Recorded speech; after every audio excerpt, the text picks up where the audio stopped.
Hi hello ಎಲ್ಲರಿಗೂ ನಮಸ್ಕಾರ. ನಾನು ನಿಮ್ಮ ಲಕ್ಷ್ಮೀಗೌಡ ಮಾತನಾಡುತ್ತಿರುವುದು. ಯಾರೆಲ್ಲ ಇನ್ನು ನನ್ನ ಕಾಮನಬಿಲ್ಲು ಕಥಾಗುಚ್ಛ ಯೂಟ್ಯೂಬ್ ಚಾನಲ್ ಸಬ್ಸ್ಕ್ರೈಬ್ ಮಾಡದೆ ಕತೆ ಕೇಳ್ತಿದ್ದೀರಾ, ಪ್ಲೀಸ್ ಸಬ್ಸ್ಕ್ರೈಬ್ ಮಾಡಿ ಕತೆ ಕೇಳಿ.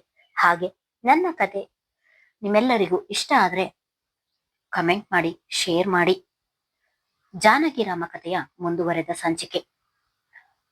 ಕೋಣೆಗೆ ಬಂದವನು ಕೈಕಟ್ಟಿ ಕಿಟಕಿಯಿಂದ ಆಚೆಗೆ ನೋಡುತ್ತಾ ನಿಂತನು.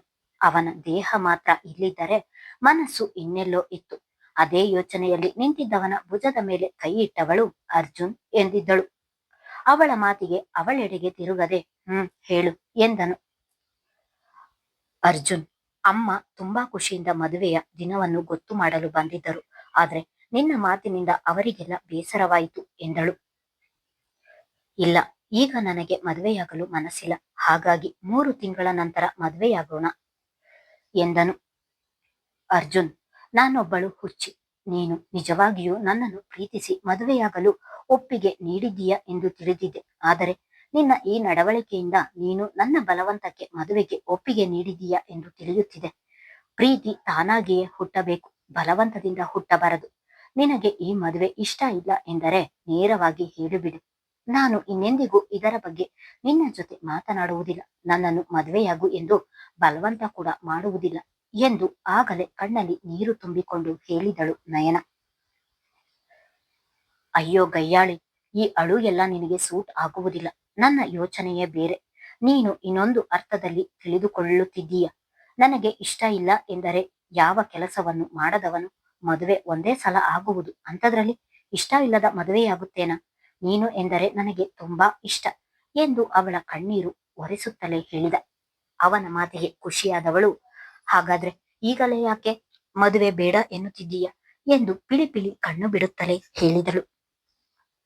ಏನೋ ಗೊತ್ತಿಲ್ಲ ನಯನ,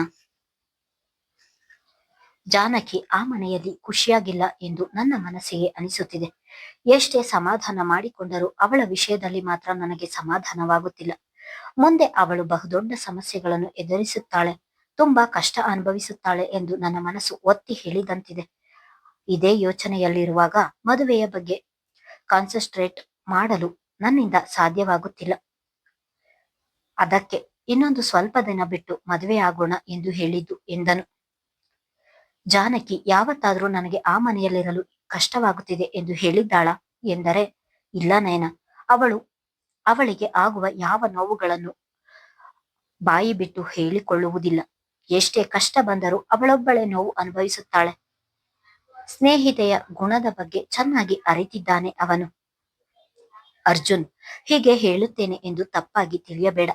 ನಿನಗೆ ನಿನ್ನ ಸ್ನೇಹಿತೆಯ ಬಗ್ಗೆ ಎಷ್ಟು ಕಾಳಜಿ ಪ್ರೀತಿ ಇದೆಯೋ ಅಷ್ಟೇ ನಂಬಿಕೆ ನನ್ನ ಸ್ನೇಹಿತನ ಬಗ್ಗೆ ಇದೆ. ತನ್ನ ಸುತ್ತಮುತ್ತ ಇರುವವರನ್ನು ತನ್ನವರೆಂದು ಚೆನ್ನಾಗಿ ನೋಡಿಕೊಳ್ಳುವವನು ತನ್ನ ಹೆಂಡತಿಯನ್ನು ಚೆನ್ನಾಗಿ ನೋಡಿಕೊಳ್ಳುವುದಿಲ್ಲವಾ? ನಿನಗೆ ಇನ್ನೂ ಅವನ ಮೇಲೆ ಅನುಮಾನ ಇದ್ದರೆ ನಾ ಈಗಲೇ ಕರೆ ಮಾಡಿ ವಿಚಾರಿಸುತ್ತೇನೆ ಎಂದವಳು ತಕ್ಷಣ ರೆಹಮಾನನಿಗೆ ಕರೆ ಮಾಡಿಯೇ ಬಿಟ್ಟಳು.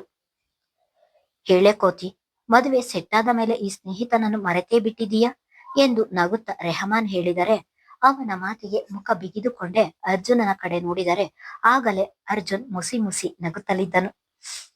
ನಾನಲ್ಲಪ್ಪ ಮರೆತಿರುವುದು, ಹೆಂಡತಿ ಬಂದ ಮೇಲೆ ನೀನೇ ನಮ್ಮನ್ನೆಲ್ಲ ಮರೆತಿದ್ದೀಯ ಎಂದು ತಾನೇನು ಕಡಿಮೆ ಇಲ್ಲ ಎನ್ನುವಂತೆ ಅವನನ್ನು ಛೇಡಿಸಿದಳು ನಯನ.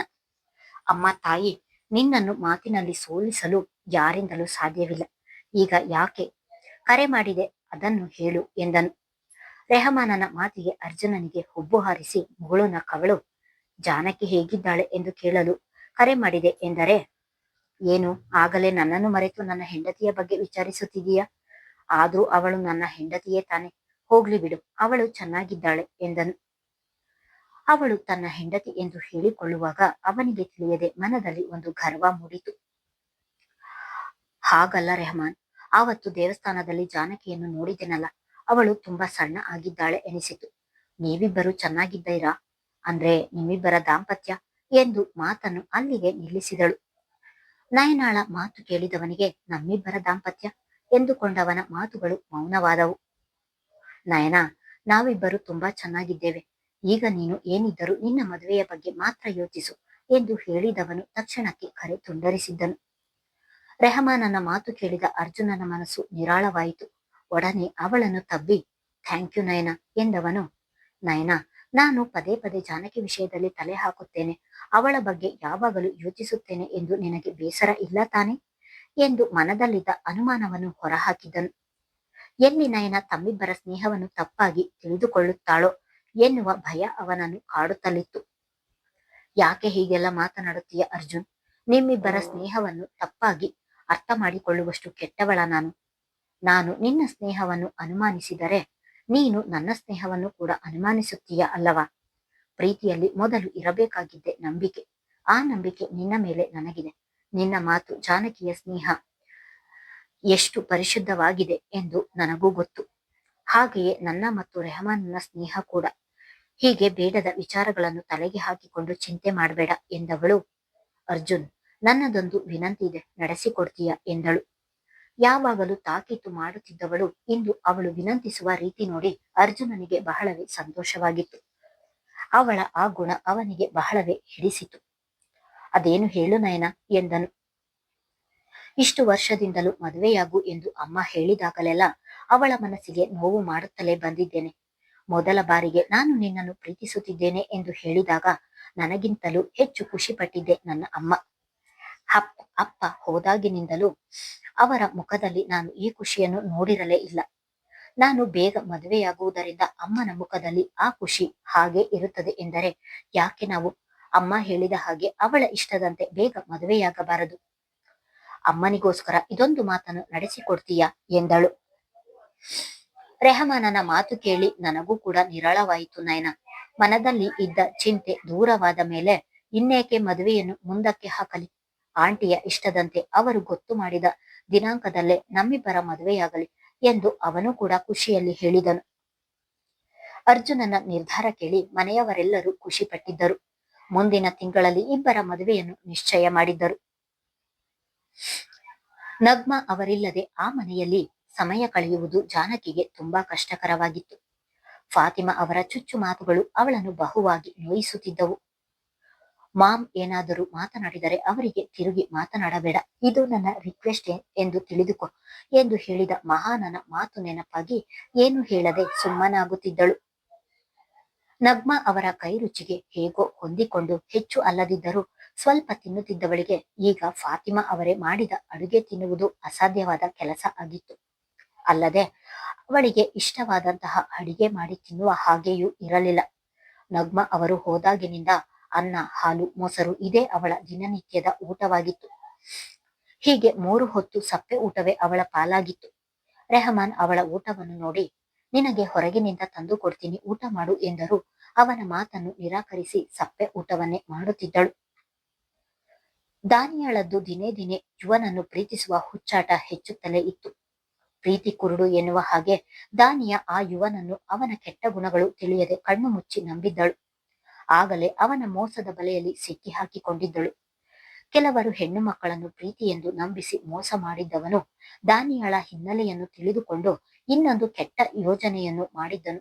ಅದಾವುದರ ಅರಿವಿಲ್ಲದ ದಾನಿಯ ಅವನನ್ನು ಹುಚ್ಚಿಯಂತೆ ಪ್ರೀತಿಸತೊಡಗಿದಳು. ಕಾಲೇಜಿಗೆ ಹೋದರೂ ತರಗತಿಗೆ ಸರಿಯಾಗಿ ಹೋಗದೆ ಪಾರ್ಕ್, ಸಿನಿಮಾ ಎಂದು ಅವನ ಜೊತೆ ಅಲೆಯುತ್ತಿದ್ದಳು. ಅವಳ ನಡೆ ಎಲ್ಲವನ್ನು ಗಮನಿಸಿದ ವಿಕ್ರಮ್ ಇದು ಅತಿರೇಕಕ್ಕೆ ಹೋಗುವ ಮೊದಲು ಅಕ್ಕನಿಗೆ ತಿಳಿಸಬೇಕು ಎಂದು ಎಲ್ಲಾ ವಿಷಯವನ್ನು ಜಾನಕಿಗೆ ಕೂಡ ಹೇಳಿದ್ದನು. ಅವಳು ಹೇಗಾದರೂ ಹಾಳಾಗಿ ಹೋಗಲಿ ಎಂದು ಒಂದೊಮ್ಮೆ ಸುಮ್ಮನಾದರೆ ಅವಳ ಕಣ್ಣ ಮುಂದೆ ರೆಹಮಾನ್ ಬಂದಿದ್ದನು. ನಾನು ಈಗ ಸುಮ್ಮನಾದರೆ ಮುಂದೆ ರೆಹಮಾನನ ಮರ್ಯಾದೆ ಹೋಗುವುದಂತೂ ಖಂಡಿತ. ಮೇರು ವ್ಯಕ್ತಿತ್ವದ ಅಣ್ಣನಿಗೆ ವ್ಯಕ್ತಿತ್ವವೇ ಇಲ್ಲದ ತಮ್ಮ ತಂಗಿಯರು, ಎಂತಹ ವಿಪರ್ಯಾಸ ಇದು! ಮಹಾನನ ಗುಣ ಇಬ್ಬರಿಗೂ ಬಂದಿಲ್ಲ. ಈಗ ನಾನು ಈ ವಿಷಯವನ್ನು ಮಹಾನನಿಗೆ ಹೇಳಿದರೆ ಅವನು ಕೋಪಕ್ಕೆ ಏನಾದರೂ ಮಾಡಬಹುದು. ಇದರಿಂದ ಪರಿಸ್ಥಿತಿ ಏನಾಗುತ್ತದೆ ಏನೋ ಗೊತ್ತಿಲ್ಲ. ಇಲ್ಲ, ಮೊದಲು ಒಮ್ಮೆ ನಾನೇ ಅವಳ ಜೊತೆ ಮಾತನಾಡುತ್ತೇನೆ ಎಂದು ದಾನಿಯಾಳನ್ನು ಹುಡುಕಿಕೊಂಡು ಅವಳ ಕೋಣೆಗೆ ಹೋಗಿದ್ದಳು ಜಾನಕಿ.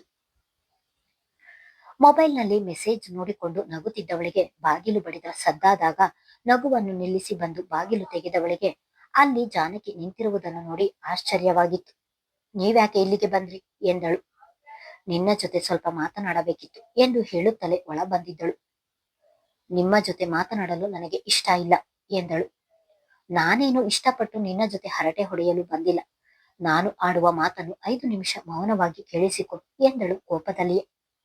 ಓ, ಈಗ ನಾನು ನಿಮ್ಮ ಮಾತು ಕೇಳಲಿಲ್ಲ ಎಂದರೆ ಅದಕ್ಕೂ ಅಣ್ಣನ ಬಳಿ ಹೋಗಿ ಚಾಡಿ ಹೇಳ್ತೀರಾ? ಅದೇನು ಹೇಳಿ ಬೇಗ ಹೋಗಿ ಎಂದು ಕೈಕಟ್ಟಿ ನಿಂತಳು.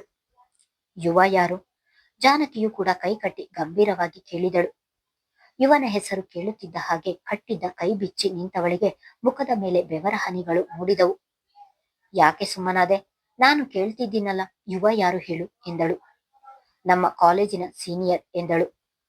ಬರೀ ಸೀನಿಯರ್ ಅಷ್ಟೇನಾ ಎಂದು ಜಾನಕಿ ಹೇಳುತ್ತಿದ್ದ ಹಾಗೆ ನಾನು ಅವನನ್ನು ಪ್ರೀತಿಸುತ್ತಿದ್ದೇನೆ ಎಂದು ಧೈರ್ಯವಾಗಿಯೇ ಹೇಳಿದಳು. ವಿಷಯವೆಲ್ಲ ಆಗಲೇ ಜಾನಕಿಗೆ ತಿಳಿದಿದೆ ಎಂದು ಅವಳಿಗೆ ತಿಳಿದು ಹೋಗಿತ್ತು. ಪ್ರೀತಿಸುವುದು ತಪ್ಪಲ್ಲ ದಾನಿಯ, ಆದರೆ ನಿನ್ನ ಪ್ರೀತಿಗೆ ಅರ್ಹನಾದ ವ್ಯಕ್ತಿಯನ್ನು ಆಯ್ಕೆ ಮಾಡದೆ ಪ್ರೀತಿಸುವುದು ತಪ್ಪು. ಆ ಯುವ ಎಂತಹ ಫ್ಲರ್ಟ್ ಎಂಬುದು ಇಡೀ ಕಾಲೇಜಿಗೆ ಗೊತ್ತು. ಅಲ್ಲದೆ ಅವನು ಅದೆಷ್ಟೋ ಹುಡುಗಿಯರ ಜೀವನದ ಜೊತೆ ಆಟ ಆಡಿದ್ದಾನೆ. ಅಂತವನನ್ನು ಪ್ರೀತಿಸುತ್ತಿದ್ದೇನೆ ಎನ್ನಲು ನಿನಗೆ ನಾಚಿಕೆಯಾಗುವುದಿಲ್ಲವಾ? ನಿನ್ನನ್ನು ಓದಲು ಕಳಿಸಿದರೆ ಪ್ರೀತಿ ಪ್ರೇಮ ಎಂದು ನಿನ್ನ ಓದನ್ನು ಹಾಳು ಮಾಡಿಕೊಳ್ಳುತ್ತಿದ್ದೀಯ. ಈ ಪ್ರೀತಿ ಪ್ರೇಮ ಎಂಬ ಹುಚ್ಚಾಟವನ್ನೆಲ್ಲ ಬಿಟ್ಟು ಮೊದಲು ಓದಿನ ಕಡೆ ಗಮನ ಕೊಡು ಎಂದು ಜಾನಕಿ ಹೇಳುತ್ತಿದ್ದ ಹಾಗೆ, ಯಾರನ್ನು ಪ್ರೀತಿಸಬೇಕು, ಯಾರನ್ನು ಪ್ರೀತಿಸಬಾರದು ಎಂದು ನನಗೆ ತುಂಬಾ ಚೆನ್ನಾಗಿ ಗೊತ್ತು. ಅದನ್ನು ನಿಮ್ಮಿಂದ ಹೇಳಿಸಿಕೊಳ್ಳಬೇಕಾಗಿಲ್ಲ. ಪ್ರೀತಿ ಮಾಡಿ ನಾನು ನನ್ನ ಜೀವನವನ್ನು ಹಾಳು ಮಾಡಿಕೊಳ್ಳುತ್ತಿದ್ದೇನೆ ಎಂದು ನಿಮಗೆ ಅನಿಸಿದರೆ ನೀವು ನಮ್ಮಣ್ಣನನ್ನು ಪ್ರೀತಿ ಮಾಡಲಿಲ್ಲವಾ? ಮೋಸದಿಂದ ನಮ್ಮಣ್ಣನನ್ನು ಮದುವೆಯಾಗಿ ನಮ್ಮ ಮನೆಗೆ ಬಂದು ಸೇರಿಕೊಂಡಿಲ್ಲವಾ? ಇಷ್ಟೆಲ್ಲಾ ತಪ್ಪನ್ನು ನೀವು ಮಾಡಿರುವಾಗ ನನ್ನನ್ನು ಪ್ರೀತಿಸಬೇಡ ಎಂದು ಹೇಳಲು ನೀವ್ಯಾರು ಎಂದು ಅದೇ ದರ್ಪದಲ್ಲಿ ಹೇಳಿದಳು. ಜಾನಕಿಗೆ ಅವಳಾಡಿದ ಮಾತನ್ನು ಸಹಿಸಲಾಗದೆ ಅವಳ ಕೆನ್ನೆಗೆ ಬಾರಿಸಿದವಳು, ನಮ್ಮ ಪ್ರೀತಿಯ ಬಗ್ಗೆ ಮಾತನಾಡಲು ನಿನಗೆ ಅರ್ಹತೆ ಇಲ್ಲ.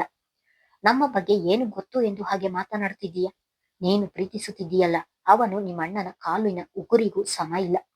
ಅಂತಹ ನೀಚನನ್ನು ನಮ್ಮ ಪ್ರೀತಿಗೆ ಹೋಲಿಸಬೇಡ. ನೀನು ಇನ್ನು ಚಿಕ್ಕವಳು, ಪ್ರೀತಿ ಯಾವುದು, ಆಕರ್ಷಣೆ ಯಾವುದು ಎಂದು ತಿಳಿಯದಿದ್ದರು ಎಂದು ಬುದ್ಧಿ ಹೇಳಿದ್ರೆ ನಮ್ಮ ಪ್ರೀತಿಯ ಬಗ್ಗೆ ಮಾತನಾಡುವಷ್ಟು ಧೈರ್ಯವಾ ನಿನಗೆ?